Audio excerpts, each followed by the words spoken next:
বিসমিল্লাহির রহমানির রহিম। আসসালামু আলাইকুম everyone, welcome to Jewel channel. আজ আপনাদের মাঝে একটি নতুন ভিডিও নিয়ে আলোচনা করব। ভিডিওটি হলো শরীরের চুলকানি রোগের হোমিও ভূমিকা। দেখেন এভরিওয়ান, এটি একটি গুরুত্বপূর্ণ একটি চর্মরোগ। চুলকানি আমাদের মানবদেহে বিভিন্ন কারণে হয়ে থাকে।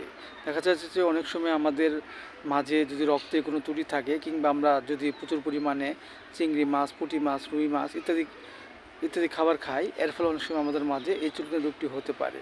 আবার দেখা যাচ্ছে যে আমাদের রক্তে যদি কোনো সমস্যা থাকে, এর ফলে অনেক সময় আমাদের মাঝে এই চুলকানি রোগটি আমাদের মাঝে হতে পারে। সো এভরিওয়ান, এই রোগটি আমাদের মাঝে হলে আমরা হোমিওপ্যাথিতে যে ভূমিকা গ্রহণ করতে পারি, যেমন দেখা যাচ্ছে যে আমাদের গায়ে কিছু শরীরে কিছু চাকা চাকা কিছু বর্ণ হয় এবং বর্ণটি দেখতে গোলাপি রঙের হয় এবং প্রচুর জলে ও ব্যথা করে।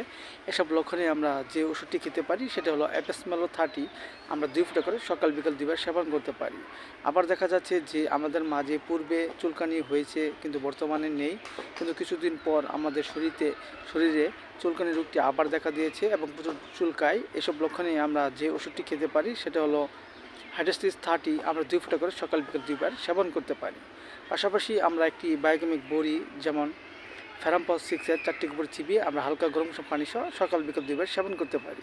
এতে করে আমাদের শরীরে যে চুলকানি যে রোগ সেটা আস্তে আস্তে দূর হয়ে যাবে এবং আমাদের মাঝে সুস্থবোধতা ফিরে আসবে।